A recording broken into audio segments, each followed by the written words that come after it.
अस्सलाम वालेकुम दोस्तों, देसी टिप्स चैनल में तमाम देखने और सुनने वालों को खुशामदीद कहता हूं। आज मैं अपने प्यारे भाइयों और दोस्तों के लिए एक बहुत ही शानदार, बेहतरीन और सस्ता नुस्खा लेकर आया हूं। ख़ास ये नुस्खा मेरे उन भाइयों के लिए है जो नफ्स को लेकर के परेशान हैं, जिससे उनका नफ्स टेढ़ा हो चुका है, सिकुड़ चुका है, नफ्स की नसें सिकुड़ चुकी हैं और नफ्स में ढीलापन है। तो इस नुस्खे को करने से आप लोगों के नफ्स का ढीलापन ख़त्म होगा, आपका नफ्स जो है सख्त हो जाएगा, मोटा होगा, जो नसें सुगड़ चुकी है वो भी सही हो जाएंगी। तो ये इस वीडियो को जो मेरे भाई देखें, पूरी तरीके से देखें और इससे देखने के बाद आप लोग फ़ायदा उठाएं। इससे आप लोगों को 100% फ़ायदा होगा। इसके कोई साइड इफ़ेक्ट या एलर्जी वगैरह नहीं होगी। यह आजमाया हुआ नुस्खा है। बहुत से मेरे दोस्तों ने मुझे कमेंट किया है कि इस बारे में भी कोई जो है कि नुस्खा बताइए, टोटका बताइए। तो मैं आज ये नुस्खा लेकर के आया हूँ। इसको करने से आप लोगों को बहुत ज़्यादा फ़ायदा होगा।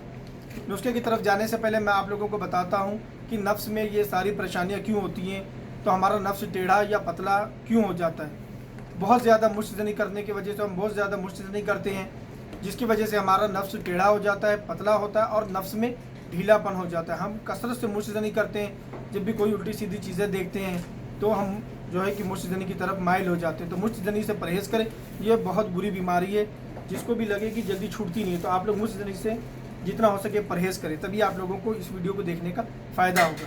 नुस्खे की तरफ जाने से पहले नए देखने वाले दोस्त देसी टिप्स चैनल को सब्सक्राइब करें, वीडियो को लाइक करें और शेयर करें। अब चलते हैं नुस्खे की तरफ। जैसे कि आप लोग वीडियो में देख रहे होंगे, मैं दो चीज़ें लेकर के आया हूँ। यह है जैतून का ऑयल और यह है दालचीनी। इसका आप सभी लोगों को पता होगा कि दालचीनी हम खाने में भी इस्तेमाल करते हैं। यह जैसा आप लोग देख रहे हैं, ये दालचीनी और यह है जैतून का ऑयल। जैतून का ऑयल दो तरह का आता है, एक खाने वाला, एक मसाज वाला।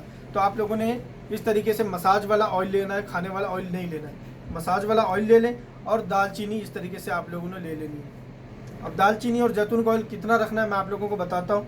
5 ग्राम आप लोग जैतून का ऑयल ले लें, सिर्फ 5 ग्राम जैतून का ऑयल लेना है और 100 ग्राम दालचीनी। ज़्यादा दालचीनी का इस्तेमाल नहीं करना है, सिर्फ 100 ग्राम। उसके बाद में आप लोगों ने इस नुस्खे को किस तरीके से तैयार करना है मैं आप लोगों को बताता हूँ। आप लोग 5 ग्राम जैतून का ऑयल लेने के बाद किसी फ्राई पैन में डाल करके हल्की आंच पे इसे लो फ्लेम में रख करके इसको हल्की आंच पे गर्म करें। उसके बाद में 100 ग्राम दालचीनी लेने के बाद जो है उसमें आप लोग तोड़ करके इस तरीके से तोड़ सकते हैं। इस तरह तोड़ करके आप लोग उसके अंदर ऑयल में डाल करके इसको अच्छी तरीके से पकाएं। जब देखें ऑयल का कलर चेंज हो चुका है, इसकी जितने भी चीज़ है उसमें अर्क इसका उतर गया, तो ये देखिए इस तरीके की शक्ल हो जाएगी। हमने ये नुस्खा बना करके खुद रखा हुआ है, बहुत से लोगों को हमने दिया भी है। ये इस शक्ल का हो जाएगा, आप लोग किसी बर्तन में इसको महफूज कर देना। उसके बाद में जो है जब ये ठंडा हो जाए, ये नुस्खा आप लोग ज़रूर करें। और इस बात का ख़ास ख्याल रखें कि आप लोग जब इस नुस्खे को इस्तेमाल करेंगे तो आप लोगों को हल्की सी जलन होगी, 10 मिनट तक आप लोगों को जलन होगी। और इस बात का भी ख़ास ख्याल रखें कि आप लोगों ने नफ्स के पीछे की तरफ लगाना है, इस तरीके से चारों तरफ नीचे की तरफ लगाना है। आगे के हिस्से पे आप लोगों ने इस ऑयल को ना लगाएं, पीछे की तरफ आप लोग उंगलियों से मसाज करें, हथेली का इस्तेमाल बिल्कुल भी ना करें। ये नुस्खा आप लोग जब तक चाहे कर सकते हैं, इससे आप लोगों को कोई नुकसान नहीं होगा, फ़ायदा ही होगा। नुस्खा का इस्तेमाल जब आप करें तो हवा से जो है कि आप लोग बचें, हवा ना लगे वरना आपके नफ्स में नुकसान करेगा। और नफ्स को मसाज करने के बाद आप लोग जो है मलमल के कपड़े से पट्टी कर लें और आप लोग जो है कि सुबह उठ के हल्के गुनगुने पानी से अपने नफ्स को धो लें।